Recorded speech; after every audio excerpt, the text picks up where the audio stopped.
Solar டெக்கோடு இணைந்துள்ள விவசாய நண்பர்கள் அனைவருக்கும் வணக்கம். நம்ம இப்போ பார்க்க போகிற வீடியோ வந்து பார்த்திங்கன்னா, நம்ம தருமபுரி மாவட்டம் பெண்ணாகரம் வட்டத்தில் வந்து பார்த்திங்கன்னா சோமநல்லி சோம்பெட்டின்னு சொல்லுவாங்க.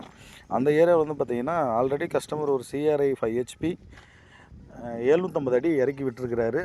1.5 பைப் போட்டிருக்காரு.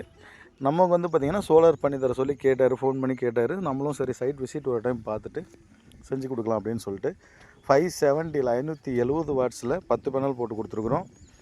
ஏன்னா சோலார் இதில் வந்து சிஆர்ஐ வந்து பார்த்திங்கன்னா pure AC motor, low voltage கொஞ்சம் அட்ஜஸ்ட்மெண்ட் பண்ணி ஓடிக்கும். அதனால் 10 பேனல் போதும்னு சொன்னார். பட்ஜெட் கம்மி தான், கம்மியான ஏக்கர் பாசனம் தான், தென்னை மரத்துக்கு மட்டும் விட்டால் போதும் அப்படின்ற மாதிரி கேட்டார்.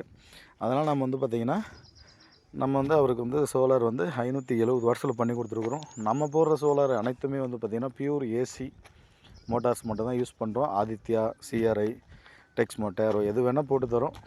வேணுன்றவங்க தாராளமாக கான்டாக்ட் பண்ணுங்கள். இதில் என்ன ஒரு விஷயம், நம்ம கஸ்டமருக்கு இல்லை நம்மளோட விவசாய அன்பர்களுக்கு நம்ம சொல்ல வேண்டிய ஒரு கடமைப்பட்டிருக்கிறோம் அப்படின்னா, நம்ம போடுற பொருளோட தரம் பாருங்கள், பேனலோட தரம் பாருங்கள், பேனலோட குவாலிட்டி அது ஏவா, ஏ கிரேடா, நம்பர் 1ஆ, நம்பர் 2வா, நம்பர் 3ஆ, அதுக்கு வாரண்ட்டி இருக்கா, வாரண்ட்டி கார்டு இருக்கா, அவங்க ஜிஎஸ்டி ஓடுற கம்பெனியா, இது எல்லாத்தையுமே பாருங்கள்.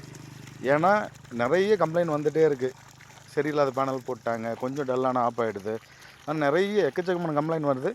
முடிஞ்ச அளவுக்கு விவசாயிகள் தெளிவாக இருந்துக்கோங்க.